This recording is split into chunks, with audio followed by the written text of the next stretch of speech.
1 Kings chapter 7, New King James Version. But Solomon took 13 years to build his own house, so he finished all his house. He also built the house of the forest of Lebanon. Its length was 100 cubits, its width 50 cubits, and its height 30 cubits, with 4 rows of cedar pillars and cedar beams on the pillars. It was panelled with cedar above the beams that were on 45 pillars, 15 to a row. There were windows with beveled frames in 3 rows, and window was opposite window in 3 tiers. And all the doorways and doorposts had rectangular frames, and window was opposite window in 3 tiers. He also made the hall of pillars. Its length was 50 cubits, and its width 30 cubits.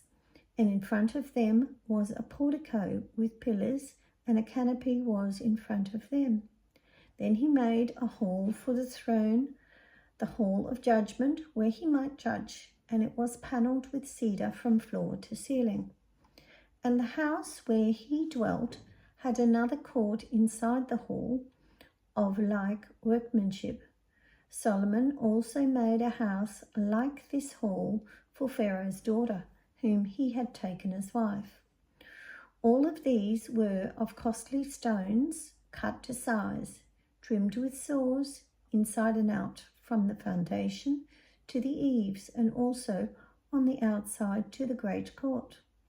The foundation was of costly stones, large stones, some 10 cubits and some 8 cubits, and above were costly stones hewn to size and cedar wood. The great court was enclosed with 3 rows of hewn stones and a row of cedar beams. So were the inner court of the house of the Lord and the vestibule of the temple. Now King Solomon sent and brought Hiram from Tyre. He was the son of a widow from the tribe of Naphtali, and his father was a man of Tyre, a bronze worker. He was filled with wisdom and understanding and skill in working with all kinds of bronze work. So he came to King Solomon and did all his work. And he cast 2 pillars of bronze, each one 18 cubits high, and a line of 12 cubits measured the circumference of each. Then he made 2 capitals of cast bronze to set on the tops of the pillars. The height of one capital was 5 cubits, and the height of the other capital was 5 cubits.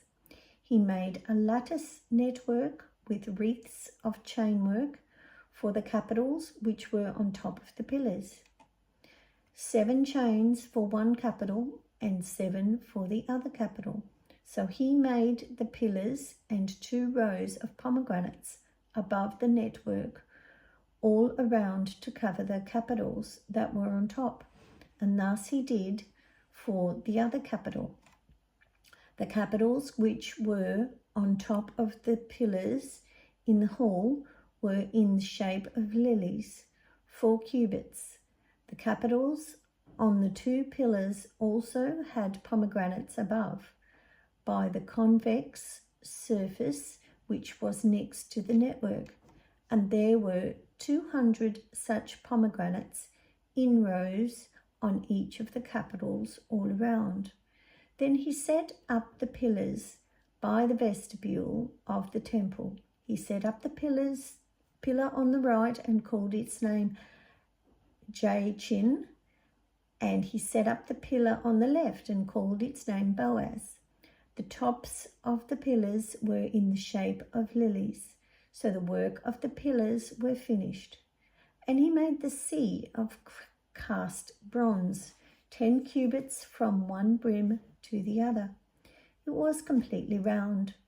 Its height was 5 cubits, and a line of 30 cubits measured its circumference. Below its brim were ornamental buds encircling it all around, 10 to a cubit. all the way around the sea. The ornamental buds were cast in 2 rows when it was cast. It stood on 12 oxen, 3 looking toward the north, 3 looking towards the west, 3 looking toward the south, and 3 looking toward the east. The sea was set upon them, and all their back parts pointed inward. It was a handbreadth thick, and its brim was shaped like the brim of a cup, like a lily blossom. It contained 2,000 baths. He also made 10 carts of bronze. 4 cubits was the length of each cart, 4 cubits its width, and 3 cubits its height. And this was the design of the carts. They had panels, and the panels were between frames. On the panels that were between the frames were lions, oxen, and cherubim, and on the frames was a pedestal on top. Below the lions and oxen were wreaths of plaited work. Every cart had 4 bronze wheels and axles of bronze, and its 4 feet had supports. Under the laver were supports of cast bronze beside each wreath.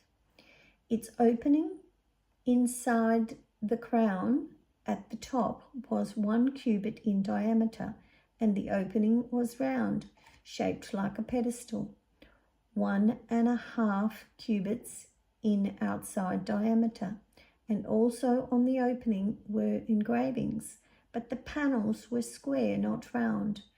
Under the panels were the 4 wheels, and the axles of the wheels were joined to the cart. The height of a wheel was 1.5 cubits.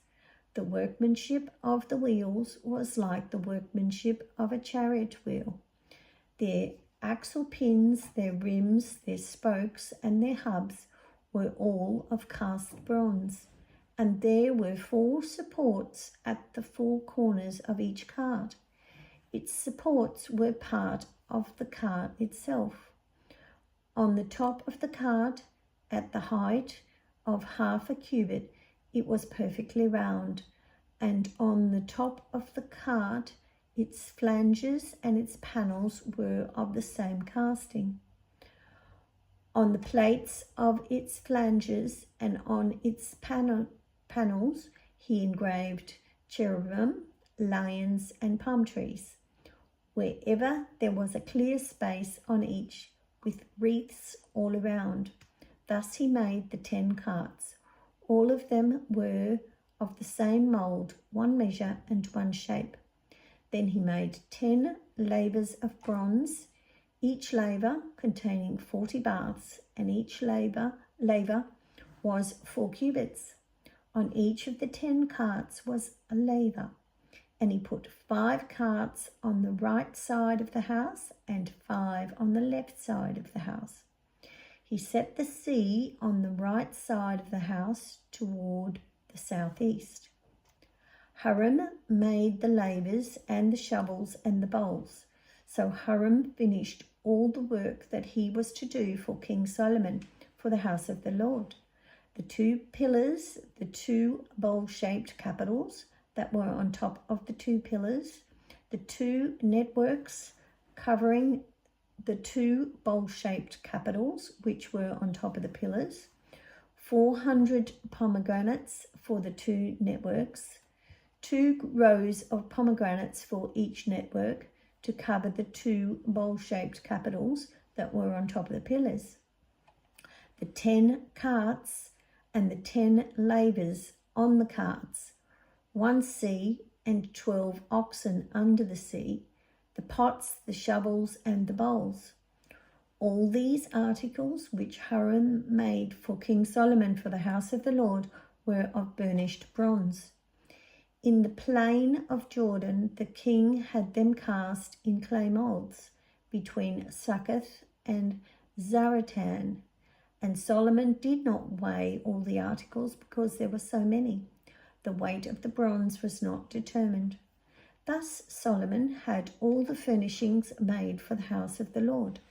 the altar of gold and the table of gold, on which was the showbread, the lampstands of pure gold, 5 on the right side and 5 on the left in front of the inner sanctuary, with the flowers and the lamps and the wick trimmers of gold.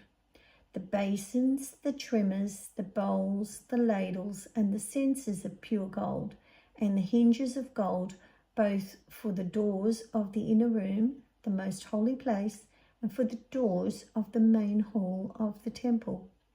So all the work that King Solomon had done for the house of the Lord was finished, and Solomon brought in the things which his father David had dedicated, the silver and the gold and the furnishings. He put them in the treasuries of the house of the Lord.